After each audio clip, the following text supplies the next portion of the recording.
Assalamualaikum warahmatullahi wabarakatuh. Bapak Ibu, guru hebat.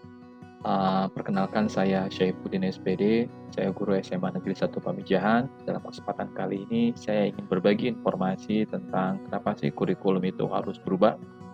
Nah, presentasi kali ini merupakan bagian dari aksi nyata saya pada topik pertama pada platform Merdeka Mengajar.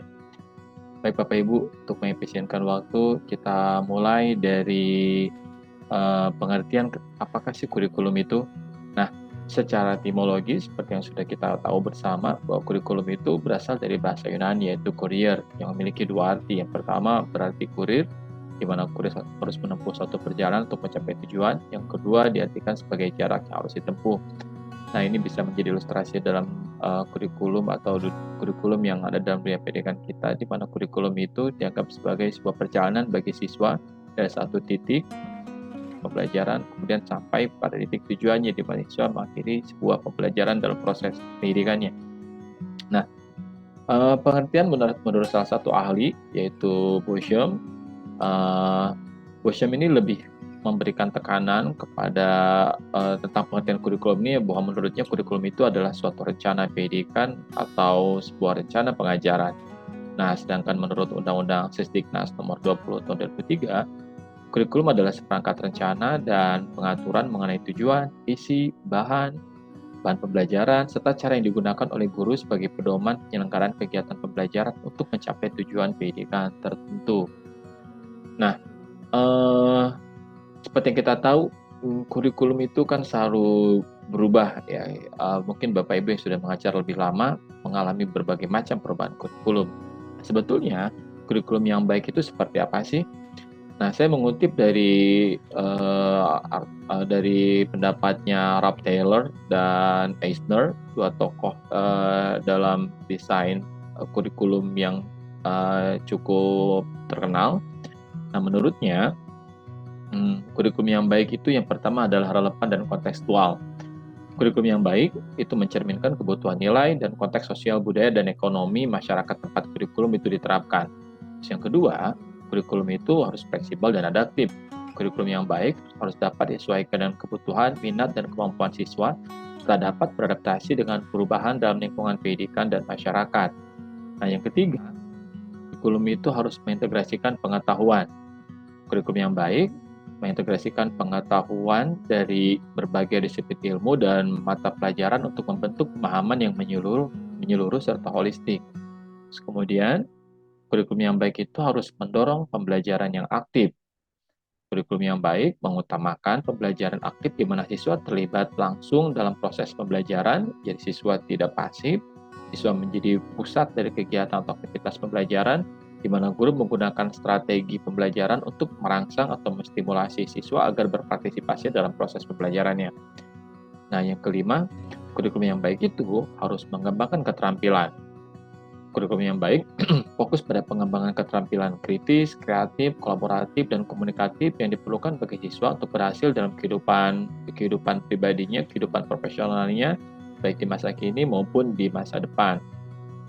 Nah, kurikulum yang baik juga itu harus mampu mengukur kemajuan dan dengan adil dan berkelanjutan, di mana kurikulum yang baik itu harusnya menyediakan kerangka kerja yang jelas untuk mengevaluasi kemajuan siswa secara adil dan berkelanjutan dengan menggunakan metode evaluasi yang sesuai tentunya, yang relevan dengan pembelajaran dan lingkungan sekolahnya. Poin yang ini terkait dengan evaluasi ya Bapak Ibu ya. Nah, yang terakhir, kurikulum yang baik itu harus mempersiapkan guru, melibatkan guru dalam proses perancangannya, pelaksanaannya, dan evaluasinya, serta menyediakan dukungan dan pelatihan yang diperlukan bagi guru untuk melaksanakan kurikulum itu secara efektif. Jadi guru tidak hanya sebagai objek, guru objek yang terlibat dalam membangun kurikulum itu sendiri. Nah, apa sih peran dan fungsi kurikulum? Secara umum, peranan kurikulum adalah sebagai pedoman dan acuan dalam pembelajaran. Sementara itu, fungsi kurikulum bagi pendidikan adalah untuk memandu dalam proses belajar peserta didik. Nah, jika kita breakdown, bagi guru, kurikulum itu berperan sebagai pedoman dalam menerapkan kegiatan belajar mengajar. Sementara bagi siswa, kurikulum memiliki fungsi sebagai sarana dalam mengukur kemampuan diri serta konsumsi. Maksudnya bagaimana mereka menerima, memproses pendidikan yang mereka dapatkan itu. Terus yang bagi orang tua, kurikulum itu bisa menjadi sebuah gambaran dan informasi tentang apa saja yang dipelajari oleh anaknya di sekolah. Kemudian, kedudukan guru dalam kurikulum itu seperti apa sih? Peran guru atau kedudukan guru sangatlah penting dalam keberhasilan suatu kurikulum. Guru bukan hanya sebagai pelaksana atau penyampai materi pembelajaran, tapi guru juga sebagai pemimpin pembelajaran, sebagai fasilitator pembelajaran, dan penggerak dalam proses pembelajaran. Nah, berikut ini seperti yang nampak di layar, ada beberapa alasan penting kenapa guru memiliki kedudukan penting dalam keberhasilan sebuah kurikulum, apapun itu kurikulumnya. Nah, yang pertama, guru itu merupakan penghubung antara kurikulum dan siswa. Guru berperan sebagai penghubung yang menghubungkan antara kurikulum dengan kebutuhan, minat, serta kemampuan siswa. Guru yang paling memahami cara siswa secara individu dan dapat mengadaptasi kurikulum sesuai dengan kebutuhan siswanya di kelas. Yang kedua, guru merupakan implementator kurikulum atau orang yang menerapkan kurikulum itu sendiri. Guru adalah orang yang mengimplementasikan kurikulum di kelas dan mereka merencanakan, melaksanakan, serta mengevaluasi rencana pembelajaran untuk mencapai tujuan kurikulum yang telah ditetapkan. Terus kemudian yang ketiga, guru merupakan pembimbing dalam proses pembelajaran. Guru tidak hanya menyampaikan informasi, tapi juga membimbing siswa dalam proses pembelajaran. Mereka memberikan arahan, dukungan, serta umpan balik yang diperlukan oleh siswa agar dapat mencapai pemahaman yang mendalam tentang materi yang diajarkannya. Yang kemudian, yang berikutnya, guru merupakan penyedia pengalaman belajar. Yang guru merupakan penyedia pengalaman belajar, guru menciptakan pengalaman belajar yang menarik bagi siswanya, yang relevan dan bermakna bagi siswanya di kelas. Guru harusnya menggunakan berbagai metode pengajaran, teknik, dan sumber daya untuk memfasilitasi pembelajaran yang efektif. Nah, peran guru juga dalam kurikulum, mereka sebagai atau kita juga berfungsi sebagai penilai kemajuan siswa. Kita bertanggung jawab untuk mengevaluasi kemajuan belajar siswa dan memberikan umpan balik yang konstruktif, dan guru menggunakan berbagai metode evaluasi untuk mengukur pemahaman, keterampilan, dan pencapaian siswa terhadap tujuan kurikulum atau tujuan mata pelajaran kita. Dan yang terakhir, ini juga tidak kalah pentingnya Bapak Ibu, guru merupakan kedudukan guru dalam model kurikulum, ini merupakan model perilaku positif. Guru berperan sebagai model, sebagai teladan, suri teladan dalam lingkungan kelas. Guru harus menunjukkan sikap yang positif, menunjukkan moralitas yang baik, etika kerja yang bagus, serta kemampuan interpersonal yang menjadi contoh bagi siswa-siswinya di kelas ataupun di sekolahnya.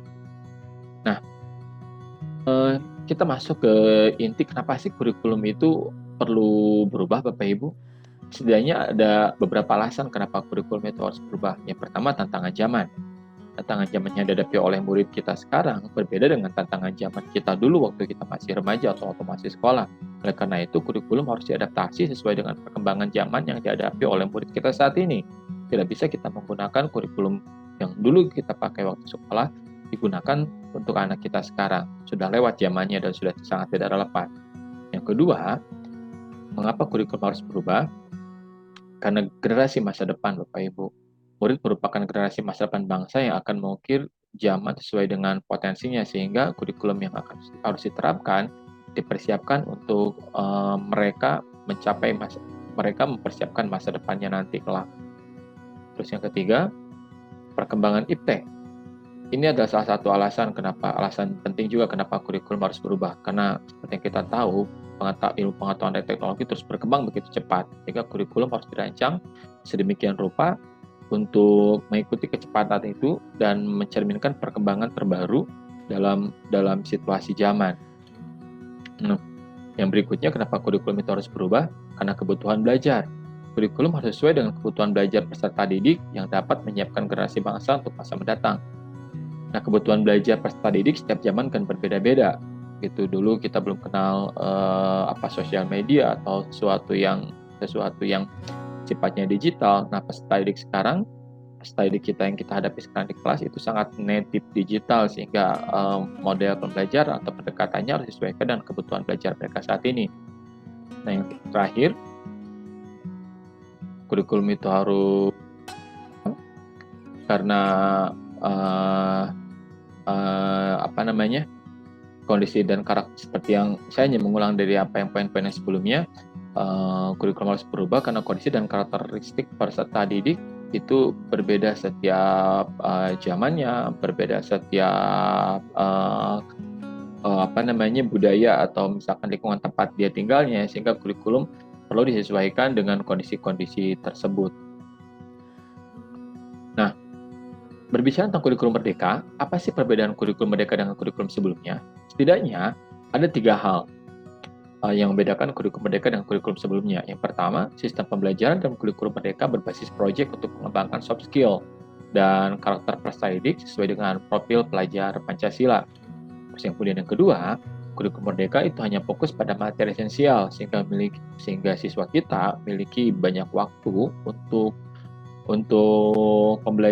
mempelajari materi-materi secara mendalam yang ada dalam kompetensi dasar dalam setiap mata pelajarannya. Jadi dalam kurikulum merdeka ini susunan materinya atau struktur materinya lebih ramping dibandingkan dengan kurikulum sebelumnya. Seperti yang saya sampaikan tadi, sehingga murid bisa mempelajari materi-materi tersebut secara lebih mendalam.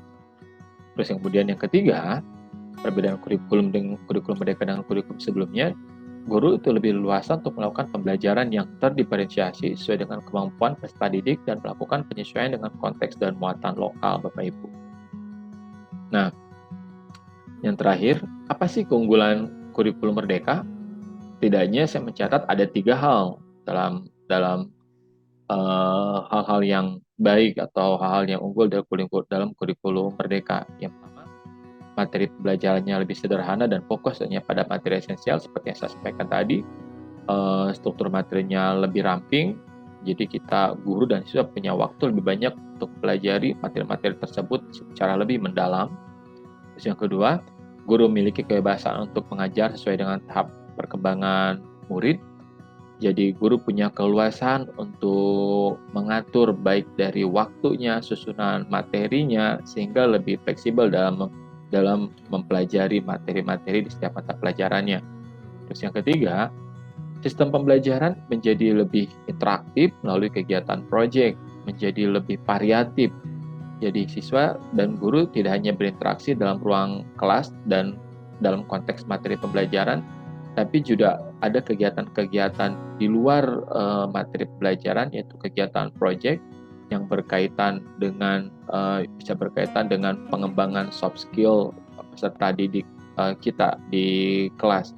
Proyek ini dikembangkan bisa berbasis tentang isu-isu kelokalan, bisa berbasis teknologi atau apapun yang dianggap bermanfaat bagi siswa maupun bagi lingkungan sekolah tempat siswa itu belajar. Nah, jadi kesimpulannya Bapak Ibu, kurikulum itu merupakan alat yang dapat mempengaruhi siswa, baik dalam lingkungan sekolah maupun luar sekolah, sehingga perubahan kurikulum seharusnya terus dilakukan untuk meningkatkan kualitas pendidikan kita. Nah, kualitas pendidikan akan menghasilkan sumber daya manusia yang berkualitas juga. Nah, perubahan kurikulum juga akan menyebabkan terjadinya perubahan dalam berbagai hal, misalkan dari sisi perencanaan, pelaksanaan, pembelajaran, juga penilaian dan evaluasi. Jadi ketika kurikulumnya berubah, guru harus menghadapi berbagai perubahan itu, baik dari bagaimana guru membuat perencanaan pembelajarannya, sampai nanti guru membuat model evaluasi atau model asesmennya. Terus kemudian, perubahan kurikulum juga dilakukan pada dasarnya dalam rangka menyempurnakan kekurangan-kekurangan yang ada dalam kurikulum sebelumnya. Di samping itu tentunya untuk memenuhi tuntutan zaman yang sudah semakin maju. Jadi kurikulum yang kita gunakan sekarang sudah melewati berbagai kajian ilmiah tentunya untuk didesain lebih baik atau menyempurnakan kekurangan-kekurangan dari kurikulum sebelumnya. Dan dapat disimpulkan juga bahwa perubahan kurikulum akan banyak membawa perubahan di satuan pendidikan kita di sekolah, terutama pada elemen yang paling penting, yaitu gurunya. Nah, kita sebagai guru merupakan kunci dalam sistem pendidikan di Indonesia, sedangkan elemen lainnya seperti kurikulum itu sendiri, sarana, dan biaya akan mendukung guru dalam peningkatan kualitas pendidikan. Itu saja mungkin Bapak Ibu terkait dengan presentasi saya kenapa kurikulum itu harus berubah. Mudah-mudahan apa yang saya sampaikan menambah pengetahuan Bapak Ibu, juga bermanfaat untuk Bapak Ibu semuanya. Terima kasih. Assalamualaikum warahmatullahi wabarakatuh.